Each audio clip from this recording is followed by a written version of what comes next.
हाय दोस्तों, नमस्कार। शुभ संध्या आप सभी मित्रों को। मित्रों, आज आप सबके सम्मुख आने का एक छोटी सी मेरी बुद्धि के अंदर एक सोच उत्पन्न हुई है, उसको आप सभी के सम्मुख रखना चाहता हूँ। क्योंकि अगर हम कहीं पर अगर हम रह रहे हैं या हमारी जो माटी है,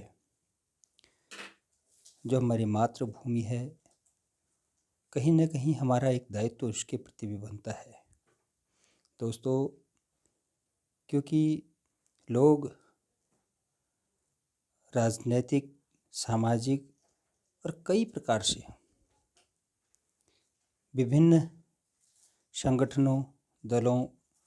या कहें कि किसी भी सामाजिक परिवेश से जुड़े रहते हैं। तो इसलिए आज मैं भी आप सभी के सम्मुख आकर जो मेरी अल्प बुद्धि में आता है उसको मैं आप सभी लोगों के साथ साझा करना चाहूँगा और चाहूँगा कि आप सभी लोग अपनी प्रतिक्रियाएं भी इसमें देने का कष्ट करेंगे। क्योंकि मैं जहाँ पर रहता हूँ, मैं सर्वप्रथम आप सभी को बता दूँ कि मैं द्वाराहाट चकुटिया विधानसभा क्षेत्र के अंदर विकासखंड द्वाराहाट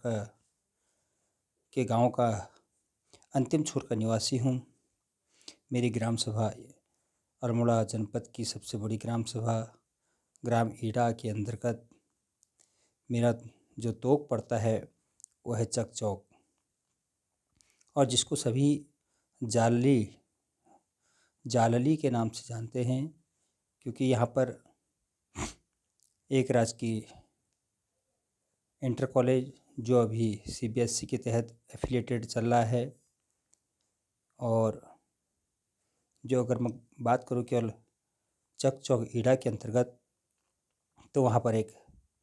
भारतीय स्टेट बैंक की शाखा, उत्तराखंड ग्रामीण बैंक की शाखा और एक जो यहाँ पर डाकघर है, डाकखाना भी यहाँ पर चलता है, वो भी संचालित है, और एक खाद्यान्न का गोदाम, और इसके इर्द गिर्द जो हमारी ग्राम सभा नज़दीक में पड़ती है भटकोट, उसके अंतर्गत यहाँ पर प्राइमरी पाठशाला, सरस्वती शिशु मंदिर, और यहाँ पर वन विभाग का भी कार्यालय। और देखा जाए अगर जहाँ तक हम पूरे इस क्षेत्र की बात करें, वहाँ पर जाली में एक प्राइवेट स्कूल भी यहाँ पर संचालित होता है, और इसके इर्द गिर्द यहाँ पर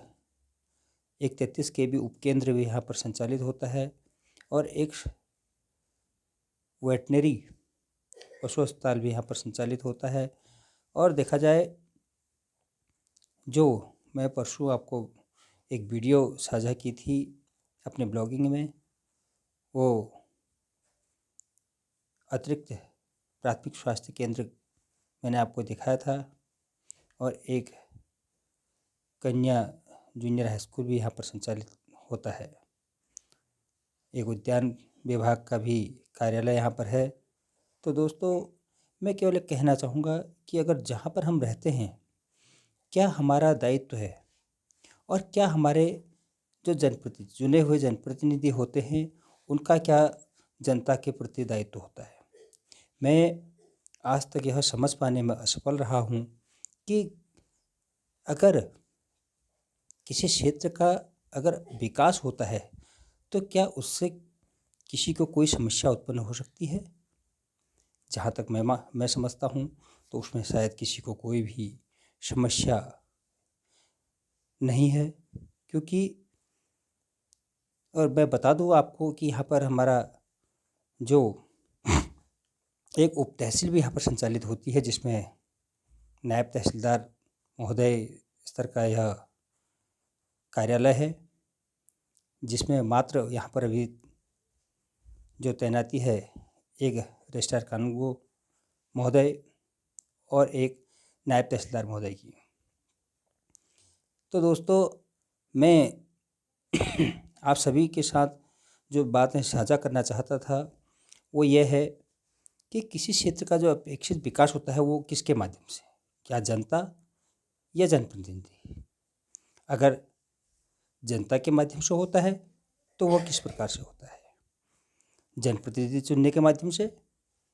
या आंदोलनों के माध्यम से, क्योंकि विकल्प और ऐसा कुछ हमारे पास नहीं दिखता है। अगर आंदोलनों से ही सब कुछ होता है तो हमें जनप्रतिनिधि चुनने की आवश्यकता क्यों पड़ती है। और अगर जनप्रतिनिधि हमारे जिनको हम चुनते हैं अगर उनके माध्यम से अगर यह कार्य संभव है तो जनता की बार बार मांग उठाने पर भी वो समस्याएं आज तक क्यों दूर नहीं की गई है, क्योंकि समस्याएं हमेशा बढ़ती ही जा रही हैं। क्योंकि आज अपेक्षाएं हर किसी को हैं कि क्षेत्र में अगर विकास होगा तो वहाँ पर चाहे कोई छोटा सा अपना व्यवसाय करे या अन्य प्रकार की गतिविधियाँ करे, क्योंकि जिस क्षेत्र में विकास अगर होता है तो वहाँ पर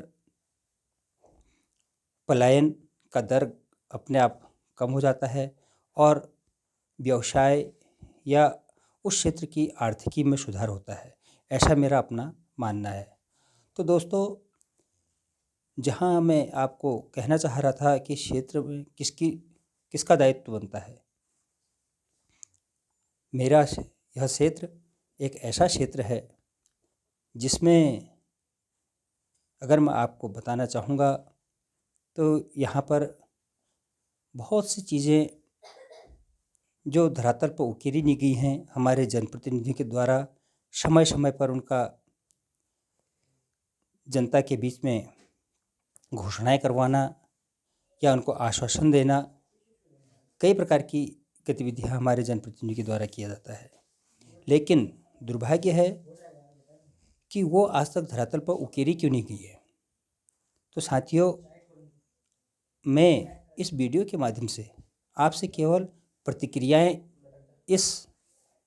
वीडियो में आपसे चाहूँगा कि आखिर ऐसा क्यों, क्योंकि मुझे आज तक ऐसा नहीं लग पाया, क्योंकि हम भी जन सरोकारों के साथ जुड़े रहे, कोशिश की एक छोटी सी, क्योंकि मेरी अल्प बुद्धि के अनुसार जितना हमने प्रयास किया तो हम ना ही उस राजनीति को समझ पाए और ना ही उस सामाजिक जीवन को समझ पाए कि अगर हम अपनी मातृभूमि के लिए या अपनी माटी के लिए अगर हम कुछ नहीं कर पाए तो आखिर हमने किया है क्या। तो दोस्तों, मैं केवल आप लोगों से टिप्पणियाँ चाहूँगा इस वीडियो के माध्यम से कि आप अपनी सकारात्मक टिप्पणियाँ या जो भी आपकी टिप्पणियाँ हैं उनको यहाँ पर इंगित करने का कष्ट करेंगे, ताकि मैं अगली जो वीडियो होगी उसमें अपनी समस्याओं को भी आप सभी के साथ साझा करूँगा कि हमारे क्षेत्र की समस्याएं क्या क्या हैं और उनको किस प्रकार से जनता के माध्यम से या जनप्रतिनिधि के माध्यम से, किनके माध्यम से यह समस्याएं दूर होंगी, उनको उठाने का भी प्रयास करेंगे और आप अपनी अपेक्षित प्रतिक्रियाएं देंगे। धन्यवाद। जय हिंद, जय उत्तराखंड।